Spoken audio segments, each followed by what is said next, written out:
I sat in silence, staring blankly ahead. You might wonder why. My wife Jane had just asked me to agree to something unthinkable, being a cuckold for a week. My name is Mike, and even though I already knew what my answer would be, part of me hoped Jane wasn't serious. I needed a moment to process it all, to calm down before responding. You see, I've always been known for being a bit of a fool, a label I've learned to wear with a strange sense of pride. This bizarre situation began about a week ago at a barbecue hosted by my sister Barbara. It was a lively gathering. 15 couples, good food, flowing drinks, and plenty of laughs. Everyone seemed to be having a great time. Then someone shouted, "Let's play truth or dare." Barbara, our host, started things off with a dare for her husband Tim to massage Karen's feet. Karen's husband Jeff chuckled and joked, "Make sure you wash your hands after that. Her feet are rough." As Tim reluctantly began rubbing Karen's feet, Barbara turned to her and casually asked, "So, how's the cucking going?" It felt like someone had just poured cold water over the party. A few of us husbands, including me, froze in shock. Jeff, however, seemed completely unfazed. "Karen has 3 lovers now," he said proudly, "and she's looking for more." I could barely wrap my head around what I was hearing. My initial instinct was to grab Jeff by the shoulders and shout, "What is wrong with you?" But before I could react, Jane shot me a look so sharp it could cut through ice. That was my cue to stay quiet. Grabbing another beer, I tried to keep my composure. Inside, my thoughts were spinning. Where's a bottle of rum when you need it? For the next 10 minutes, I endured Jeff's enthusiastic account of Karen's escapade, including explicit details about their most recent encounter. Unable to take any more, I excused myself and went to the bathroom, locking the door behind me. For 20 minutes, I paced and muttered to myself, trying to process the insanity without sounding completely deranged. When I finally opened the door, Barbara was standing there, arms crossed and glaring at me like I committed some grave offense. "What's your problem?" I asked. "You're so rude," she snapped. "Rude? I haven't said or done anything," I protested. "I promised Jane and I behaved, and I have." Barbara launched into a lecture about how Jeff was supposedly showing his love for Karen by letting her explore other relationships, claiming it was strengthening their marriage. "How exactly does sleeping with other men make a marriage stronger?" I asked bluntly. Barbara looked taken aback but quickly recovered. She argued that I needed to be more open-minded and try to understand what women want, a skill she claimed I hadn't mastered in 11 years of marriage. "Has Tim been open-minded about this?" I shot back. Barbara hesitated before admitting she hadn't discussed it with him yet. "Jeff's easing the other husbands into the idea first," she explained. "For the first time in my life, I seriously considered slapping my sister. If Tim agrees to this nonsense, I'll babysit your kids while you're off with other men and I'll even wash your car. But don't think for a second I'll ever leave you alone with my wife again." With that, I walked back to the barbecue. When I returned, Jeff was chatting with Cara and Jane and a few other wives. The husbands had gathered by the grill, waiting for my opinion. Tim was the first to ask, "What do you think about all this?" I didn't hold back. "Tim, if Jane ever tried pulling something like that, I'd be out the door before you could scratch your left nut. I don't care what Jeff is into. That's his business, but it's not for me."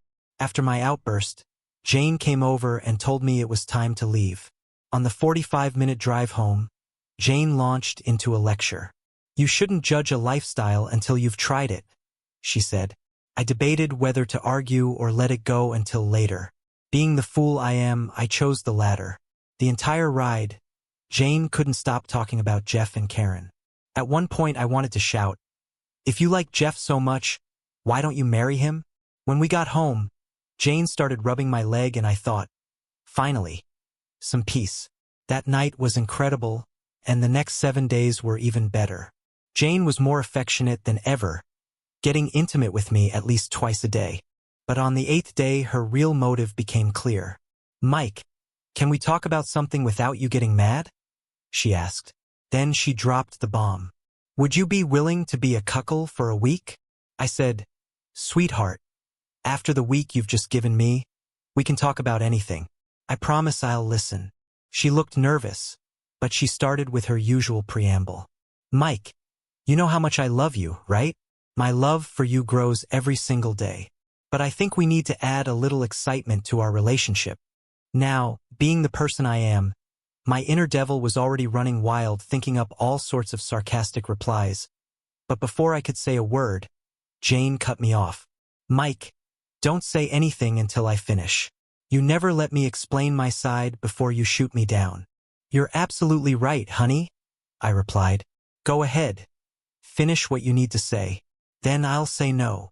Jane launched into an emotional appeal, pouring her heart out about how if I truly loved her, I would agree to be a cuckold for just 1 week. She looked at me with those big pleading eyes, her lips forming a pout and a sad expression that could soften even the hardest heart. Jane, I said, I love you more than I can ever put into words. I do almost anything for you. I live to make you happy, to grow old with you, and to raise a family together. But my answer to this is a resounding hell no. If you ever ask me something like this again, I swear I'll burn this house to the ground and move to Canada. If you want a cockle, get yourself a bird. With that, I grabbed my keys and headed out. I ended up at my favorite bar, Angel's, sliding onto a stool at the counter. I called out to the bartender, Kevin, my man, start a tab for me. I'll take a beer and a Long Island iced tea, and keep them coming. As I sat there drowning my frustration in alcohol, who should walk in but Jeff and Tim? They took the stools on either side of me, staring at me like I just insulted their families. Jeff broke the silence. Mike, what's wrong with you? You nearly ruined the barbecue we've been planning for weeks. I must have looked completely baffled because Tim patted my shoulder and said, just hear us out. They explained how they had been secretly recording Karen's exploits with her lovers. Jeff revealed it wasn't some weird kink. It was part of a legal strategy to minimize his losses in their upcoming divorce. He elaborated, saying Karen had tried to involve him in a threesome, which backfired. In Texas, Jeff explained, adultery still matters. My lawyer told me to play along and gather all the evidence I could.